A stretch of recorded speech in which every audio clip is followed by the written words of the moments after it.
మంచిర్యాల జిల్లాలో వరద ప్రభావం కొనసాగుతోంది. లోతట్టు కాలనీలోకి భారీగా వరద చేరడంతో ప్రజలు తీవ్ర ఇబ్బందులు ఎదుర్కొంటున్నారు. దీనికి సంబంధించి మరింత సమాచారాన్ని ఒక రెస్పాండెంట్ మాంతయ్య అందిస్తారు.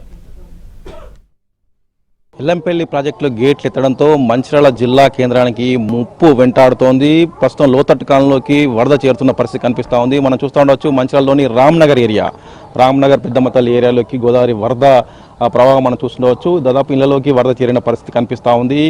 ఎల్లంపల్లికి సంబంధించి 40 గేట్లను ఎత్తేసి దాదాపు 8 లక్షల క్యూసెక్ల నీటిని దిగువ విడుదల చేస్తూ ఉన్నారు. దీంతో దిగువనే ఉన్న మంచిర్యాల పట్టణంలోకి వరద చేరుతున్న పరిస్థితి కనిపిస్తోంది. గోదావరి వరద ప్రవాహంపై మనతో మాట్లాడిన స్థానికులు ఉన్నారు. చెప్పండి, ఏంటి పరిస్థితి, ఎలా ఉన్నారు? గత 3 రోజుల సంది రాత్రిపూట పగలు ఎల్లంపల్లి గేట్లు ఎట్టిన సమయంలో అవుట్లో మా ఏరియాలోకి చేరుతుంది. స్థానికులు ఎప్పటికప్పుడు మేము అప్రమత్తం చేస్తూనే ఉన్నాము. వెంటనే మా స్థానిక శాసనసభ్యులు ప్రేమ్సాగర్ గారి దృష్టికి తీసుకెళ్ళాము ఈ విషయాన్ని. వారు ఎప్పటికప్పుడు మాకు అందుబాటులో వండుకుంటే ప్రతి గంటకి ఎల్లంపల్లి వారి నుంచి మాకు స్టాటిస్టిక్స్ వస్తున్నాయి, ఇన్ఫ్లో ఎంత అవుట్ఫ్లో ఎంత అని. ఆ ఇన్ఫ్లో అవుట్ఫ్లోని స్థానికంగా ఉన్న ప్రజలకు ఆ వాడ పెద్ద మనుషులకు తెలియజేస్తూనే ఉన్నాం. కాకపోతే మాకు ఇళ్లకు చేరే ముప్పు లేదు, కానీ ఒకవేళ అవుట్ఫ్లో ఎక్కువ అయితే ఏమైనా ఇళ్లకు వస్తాయి అని ఎప్పటికప్పుడు అప్రమత్తం చేస్తూ గత 2-3 రోజుల సార్ మేము నైట్ అంతా జాగారం చేసుకుంటూనే ఉంటున్నాం. వెంటనే మేము రెవెన్యూ సిబ్బందికి తెలియజేసి ఎంఆర్ఓ గారు మాతోటే ఉండడం జరిగింది. ఆ తర్వాత మనం పోలీస్ సిబ్బందికి తెలియజేసాం, వారు అధికారులను పంపించడం జరిగింది. ఎప్పటికప్పుడు శాసనసభ్యులకు తెలియజేస్తుంటే వారు అధికారులతో కోఆపరేట్ ఉండుకుంటా ప్రతి ఒక్క అధికారికి మేము చెప్తూనే ఉన్నాం. వారు కూడా మాకు సరైన సూచనలు సలహాలు ఇస్తూనే ఉన్నారు. ప్రజల్ని భయభ్రాంతులకు లోను చేయకుండా ఎప్పటికప్పుడు మేము వారికి సమాచారం ఇస్తూ, ఒకవేళ కొన్ని లోకట్టు ప్రాంతాలు అటు ఉన్నాయి, ఎన్టీఆర్ నగర్ కానీ కానీ వారిని కొంచెం రిహాబిలిటేషన్ సెంటర్కి మేము తీసుకెళ్ళాం.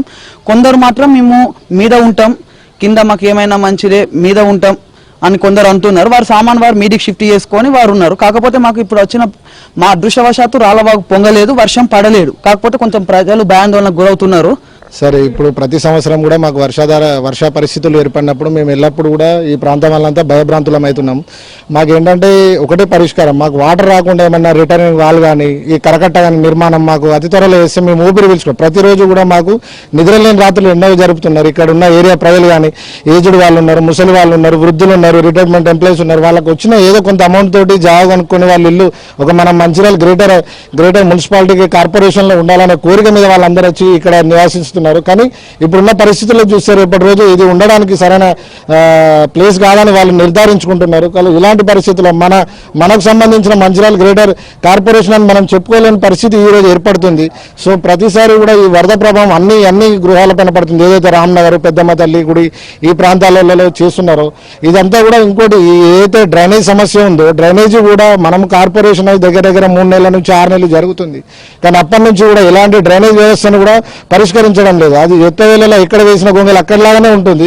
ఒక సామాన్యంగా నేను మాట్లాడుతున్నానికి కారణం ఏంటంటే ఇక్కడ ఆవేదన అనేది నాకు తెలుసు కాబట్టి ప్రతిరోజు నిద్ర లేకుండా పొద్దున వస్తున్నా కొంతమంది అధికారులు ప్రజాప్రతినిధులు మాకు ఇన్ఫర్మేషన్ ఇస్తున్నారు, వాళ్ళు చేస్తున్నారు. వాళ్ళు ఎంతైనా ఇన్ఫర్మేషన్ ఇస్తున్నారు, కానీ వాళ్ళు సహాయం అనేది ఎవరి సహాయం వాళ్ళే చేసుకోలేని పరిస్థితి. ప్రజలకు ఎప్పుడో ప్రభుత్వానికి ఎలా సహకరిస్తాం, కానీ మాకు వరద ముప్పు లేకుండా చూడాలని మేము ప్రత్యేకంగా కోరుకుంటున్నాం.